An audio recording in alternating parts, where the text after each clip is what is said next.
ин навбат даври шаҳрии озмуни расми беҳтарини кӯдакона дар мавзӯи қоидаҳои бехатарӣ аз сӯхтор миёни хонандагони муассисаҳои таҳсилоти умумӣ дар муассисаи давлатии маркази кӯдакон ва наврасони шаҳри Душанбе роҳандозӣ гардид. Дар муассисаи мазкур расмҳои тасвирнамудаи иштирокчиёни озмун ба намоиш гузошта шуда, онҳо расмҳои худро дар асоси тасаввуроте ки нисбати риояи қоидаҳои бехатарӣ аз сӯхтор ва пешгирӣ намудани онҳо доранд дарҷ намуданд. Озмуни зикр гардида аз ҷониби Сароёсати маорифи шаҳри Душанбе дар якҷоягӣ бо хадамоти давлатии оташнишонии шаҳри Душанбе таи чанд сол аст ки дар сатҳи баланди ташкилӣ баргузор мегардад ва миёни хонандагони синфҳои 4 то 11 дӯстдорони худро пайдо намуда сол аз сол шумораи иштирокдорони озмун низ меафзояд. Бояд дарҷ намуд ки мақсади роҳандозӣ гардидани ин озмун пеш аз ҳама тарбия намудани хонандагон дар рӯҳияи ватандӯстӣ, шуҷоат, далерӣ, мардонагӣ ва баланд бардоштани савия ва малакаи дониши онҳо баҳри риояи қоидаҳои бехатарӣ аз сӯхтор дар муассисаҳои таълимӣ ва манзили истиқоматӣ, инчунин ҳифзи моликияти давлатӣ ва хусусии шаҳрвандон аз коми оташ,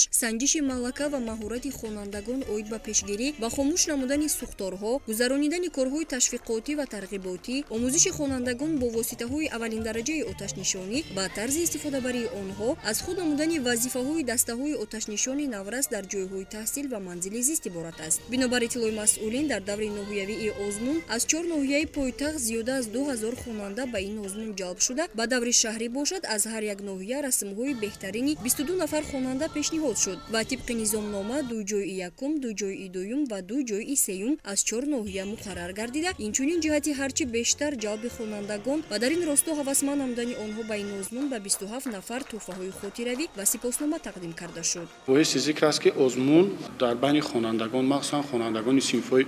ибтидоӣ ки шавқу ҳаваси онҳо зиёд аст, баргузор гардид. Пеш аз ҳама мақсади озмун бори дигар ба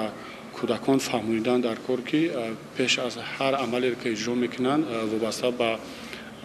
оташ бошад, вобаста ба истифодаи асбобҳои барқиву дигар пеш аз ҳама бехатарӣ аз сӯхторро риоя намоянд. аввал ин ки бе иҷозати калонсолон ба ин гуна асбобҳои барқӣ ё ки ба оташ бозӣ накунанд. Дар ин баробар дар маркази кӯдакон ва наврасони шаҳри Душанбе ҳамзамон даври шаҳрии озмуни нозирони навраси ҳаракат дар роҳ баргузор гардид. Тибқи иттилои масъулин, дар ин марҳилаи озмун 13 даста аз муассисаҳои таълимии 4 ноҳияи пойтахт иштирок намуданд. Ёдовар мешавем ки ин озмун аз ҷониби Вазорати корҳои дохилии Ҷумҳурии Тоҷикистон зиёда аз 10 сол мешавад ки миёни нозирони наврас баргузор мегардад ва аз рӯзи ташкил гардидани озмуни мазкур фаъолияти соҳа ба пешравию дастовардҳо ноил гашта истодааст. Нозирони наврас дар навбати худ миёни ҳамсолон дар тарғибу ташвиқи риояи қоидаҳои ҳаракат дар роҳҳои автомобилгард ва пешгирии ҳодисаҳои нақлиётие ки бо иштироки наврасон содир мешавад, саҳми худро гузошта, тавассути иштирок дар чунин озмунҳо савияи дониши хешро нисбат ба қоидаҳои ҳаракат дар роҳ бештар менамоянд.